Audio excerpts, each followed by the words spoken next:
Welcome to the Heal Your Heartbreak podcast with your host, Breakup Bestie, aka me, Kendra.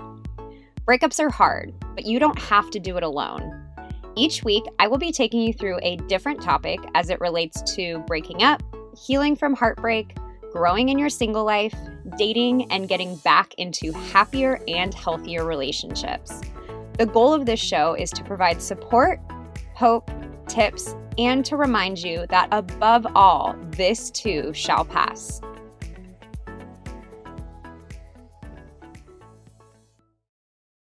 Hello, and welcome back to the Heal Your Heartbreak podcast. I am coming at you this week with the topic, how to stay positive during a breakup. And I wanted to start it off with a quick disclaimer. So, yes, in this episode, I'm going to be talking about how to stay positive and bring positivity into your life when you're going through a breakup. However, I also want you to know that it is 100% normal to not feel positive. It's normal to feel like your life is just one giant dark hole.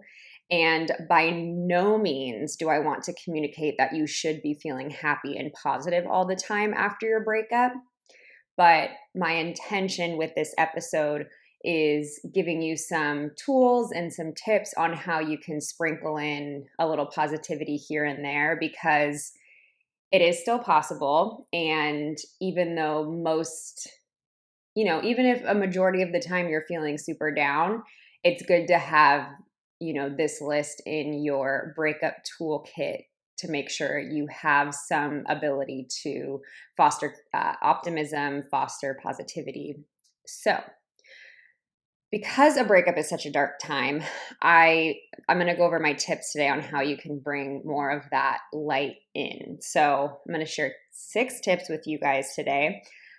I think what you'll notice across my episodes is you'll start to hear some similarities. A lot of what I'm talking about comes down to the same kinds of tips. But it's important to repeat them because they are all very important. And sometimes we need to hear things a few times before we actually start doing them. So I think you'll start to notice some repetition in the tools that I'm sharing, but my goal is to share one specific focuses, like, today we're going to focus on positivity. It might be the same tools as to, how do you just survive a breakup? But so I'm going to frame it in a different way each time. And also, sometimes I just need to keep telling you guys this over and over again, because I know from personal experience, sometimes it takes hearing something quite a few times before it gets into my head or before it actually prompts me to take an action. So let's hop into the tips. This first one, you probably have already heard it from me, but the first tip is going to be doing gratitude lists. No matter how good our life is before a breakup, the second a breakup hits, everything just looks negative, everything looks really dark, and the purpose of gratitude lists, in my experience, is that by writing a regular gratitude list, it forces me to look at the good things in my life, because yes, your relationship is gone and there are a lot of reasons to feel down, but all of the other good things that you had in your life before the breakup, they're still there. We just need to shine a light on those things. It's easy to only focus on the negative and then everything looks negative. But don't forget that sometimes we just need a bit of a perspective shift to remind us of the good things. So by writing a regular gratitude list, and by regular, I mean daily, it's going to force you, if you know you have to write this list at night, it's going to force you to make you look out for those good things throughout the day. And I think the typical things on the list are fine, health, a house, a roof over my head, kind of those big picture things. But for me, what has worked particularly well is looking out for really specific instances. For example, I thought I was going to be late to this appointment, but I made all the green lights and I got there on time. Like really specific things that happen within that 24-hour period that will really make you look. And it will also remind you that good things are still happening around you. Every day, write down 5 things. You can write down more than 5, but at a minimum, write down 5 things. You've heard me say this before. If you can't think of 5 things, you're not thinking hard enough, because there are always 5 good things that happen throughout a day. So, gratitude list. You've also heard me say this before, but if you have some friends to do this with, that's even better. They are going to help hold you accountable. I am in a group text with friends where we do gratitude lists, and I also love being able to read all the good things that are happening in their life as well. Tip number 2, this has to do with what we are consuming on a daily basis, not food-wise, but just what are we listening to, what are we watching. So this is positive music, positive TV shows, positive movies, really just being mindful of what you are consuming on a regular basis, like media-wise. This is not the time to watch sappy movies. This is not a time, I don't know if you guys remember that movie, P.S. I Love You. I cannot watch that movie without weeping, even if I'm not going through a breakup. So don't watch movies like that. This is a time to watch things that are positive. Comedy should be your very best friend on your Netflix account right now. Music-wise, for some people, I wouldn't even recommend listening to music. Like, don't put the radio on, because it's likely you're going to hear you and your ex's song. So listen to stand-up comedy when you're in the car. You can do that on Spotify. You can do that on YouTube. But just really be intentional about the things that you are consuming throughout the day, because they really do make a big difference. And laughter truly is the best medicine. So if you can make sure you're watching something on a daily basis that's going to make you laugh, for that 5 seconds that you're laughing, you're not going to be thinking about your ex. You're going to be engaged with something that is going to lift your spirits immensely. Number 3 is be aware of the friends that you're spending time with. And I don't mean this in a negative way. I think just objectively, we all have certain friends, even if we love them and they're great friends. I'm not trying to say that you have bad friends.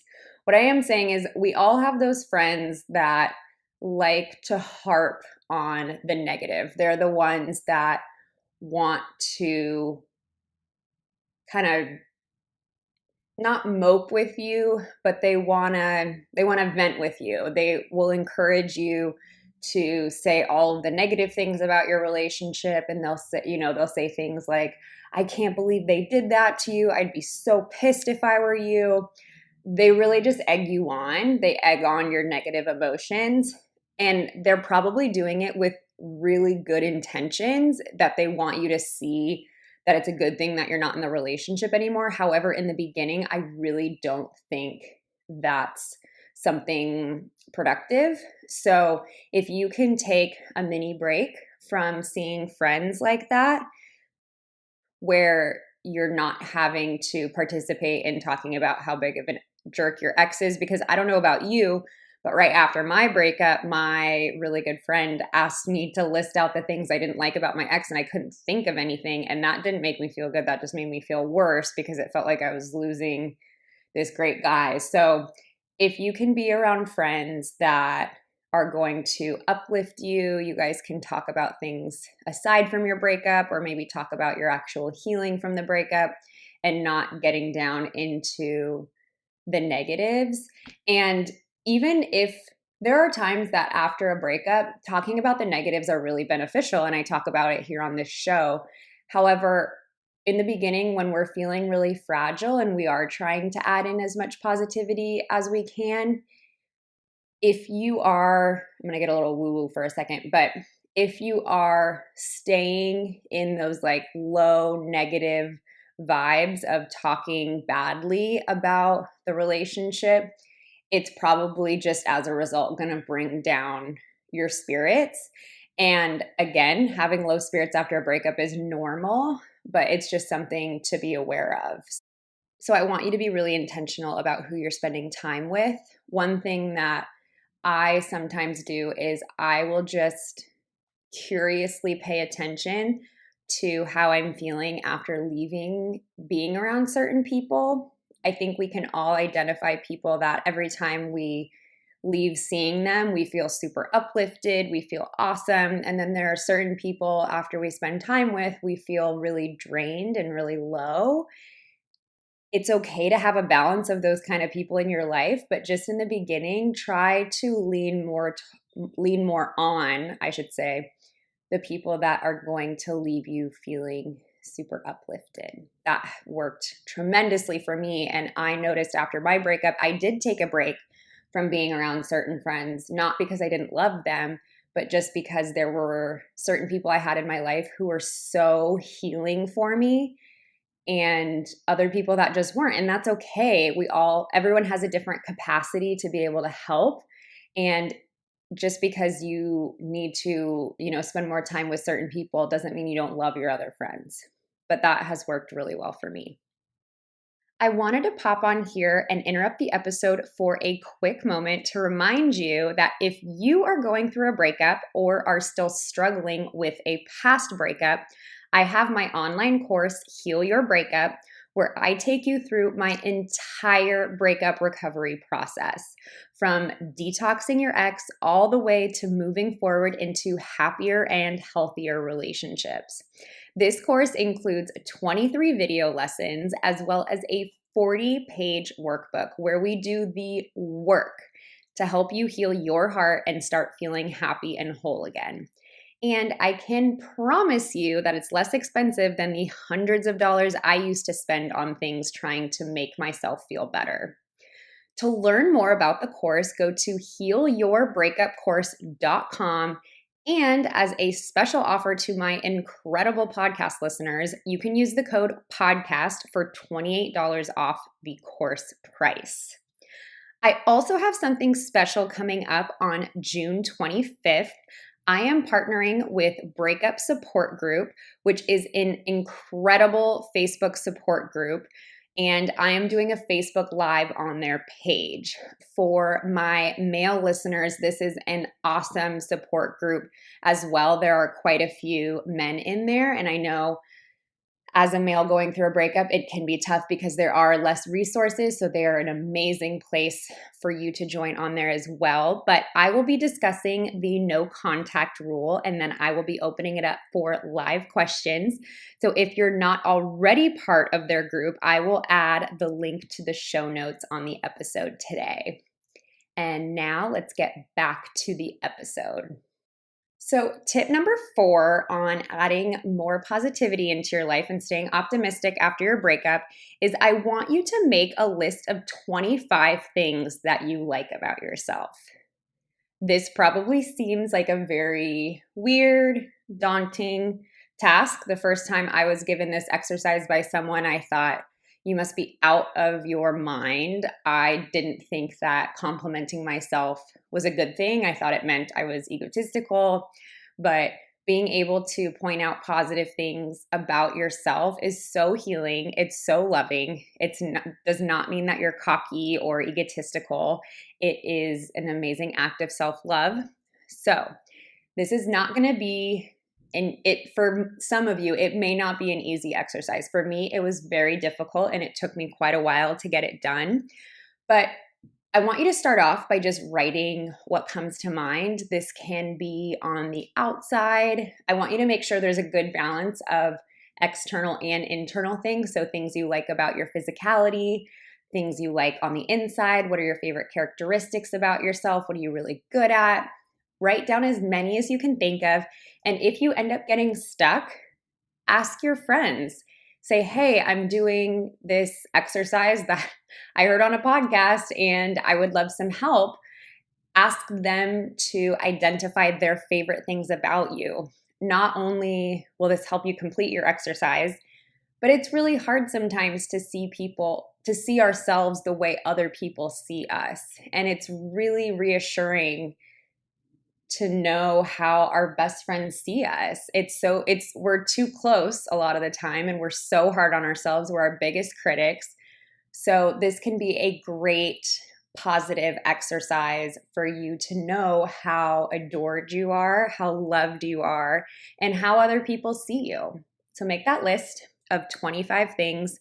It will be, I promise, an instant self-esteem booster. And if you start getting down on yourself, pull that list out. Keep it in your phone, keep it in your nightstand journal. That hopefully by listening to this podcast, you have a journal by now, because I mention it in every episode.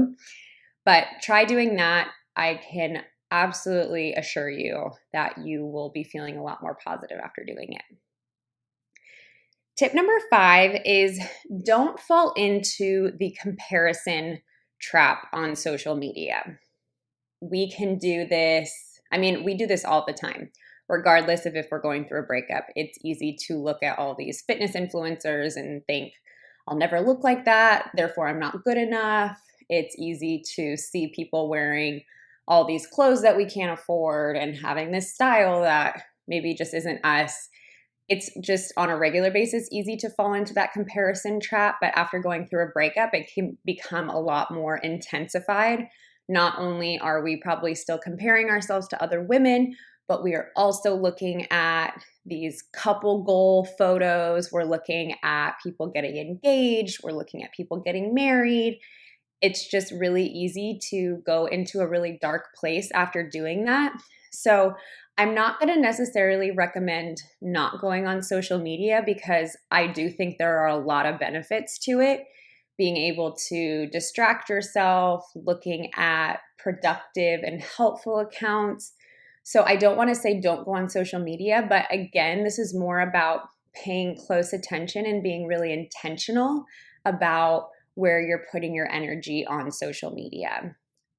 For example, if there is someone in your life that posts nonstop sappy photos with captions about how much she loves her partner, you can just mute them for a little bit.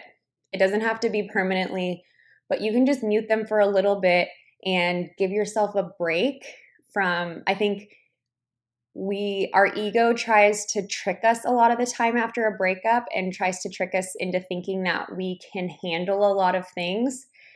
Sure, you can handle looking at that stuff, but is that going to help you? Probably not. It's so much better to let our ego go and come to realize that we are really delicate after a breakup, and that's okay. That's so normal. So don't let your ego get in the way of telling you that you can handle things when you can't. So if you're on social media and someone's account, not that they're doing it at you, it's never intentional, but if someone's account is making you feel poorly about yourself and your breakup, just mute them for a little bit. Okay. And the last tip is do things that make you feel joyful. This can be big things like, booking a trip somewhere, traveling somewhere, but it can also be really little things like going on a walk, listening to your favorite artist from like when you were in middle school. Honestly, I love getting in the car and listening to like 90s pop and just singing, like doing car karaoke. That brings me so much joy, and it's something that is super accessible and I can do on a very regular basis. And obviously, we probably are still going to have to work. We're still going to have adult responsibilities that are not going to be fun. But again, this is all about finding small ways to inject positivity into your life. So after work, carve out 30 minutes to do something that you love. Take a bath, go on a walk, get in the car and drive listening to music, call your favorite friend. Maybe it's you have like a game on your phone that you can just get lost in for 30 minutes. Like do something like that. And this is also a time, I'll give you the best way for me to describe this is to give you an example. So I am definitely very avid about working out, but there are certain things that I love doing to work out. And then there are certain things that I don't necessarily love, but I know they're good for me, so I still do them anyway. My favorite way to work out is kickboxing and dancing. Those are my two absolute favorites. But I also know that I should do weight training. I know that I should do yoga so I can stay flexible. But after my breakup, I'm just not gonna force myself to do yoga and to do strength training because again, I'm in this stage where I need all the good stuff I can get. So I'm going to spend a month after my breakup. I'm only going to do dancing and boxing because that's fun for me. I'm not going to force myself to do something that is voluntary and is not going to be fun for me. So think of that example when you are planning stuff out. Yes, there are commitments that we have to do and we have to stick with that we're not going to want to do. But when you have the choice and when you have the opportunity to choose something fun over something that maybe you dread or something that doesn't have to be done, but maybe you just should get it done, choose the fun thing right now. This is a time where you can inject a little bit more fun. You can put off responsibilities for a little while. It's not going to kill you. And it's going to serve so much in your breakup recovery. Those are all the tips. Again, I wanted to end this by making sure I tell you that it is okay to feel negative. It is absolutely normal to feel negative, and there will probably be days where you might try all 6 of these exercises and you're still going to feel like crap. And that's totally okay too. After a breakup, it's so important to enjoy the times that you're feeling good. And by enjoy, I mean don't feel guilty about it. Don't think like, when is the other shoe going to drop? Really just savor and enjoy the good times. And then remember that the bad times are going to pass. And that's okay too. It's all part of the healing process. Another part of the "this too shall pass," which I use a lot, is that I don't think we talk about a lot, but this too shall pass. Good and bad. Good things will come to an end and sad times will come to an end. So it's just really important to try to stay present as much as possible and kind of roll with the punches of your emotions. Have that toolkit of things that you know are going to work for you for when, a strong sense of negative comes over you. But just remember that it's okay no matter what you're feeling. Everything's valid. I hope that was helpful, and I will see you guys on here again next week. If you're not already in the Facebook group, be sure to join. A lot of amazing women in there that are helping each other out. It's so beautiful to see. So I will see you guys next week. I hope you enjoyed today's show. If you loved it, I hope you'll leave me a review and share with your friends. If you're interested in learning more about my course, Heal Your Breakup, where I take you step by step through my entire healing process, you can find more info at my website, breakupbestie.com. And if you're new, don't forget to join our private Facebook group so you can connect with other women going through the same thing and seek support. You can search Breakup Bestie Support Group on Facebook to join. Lastly, if you're not already following me on Instagram, I share new tips and support every single day. You can find me at Your Breakup Bestie. Most importantly, hang in there, stay connected with loved ones, be nice to yourself, and remember, it's all going to be okay. I promise.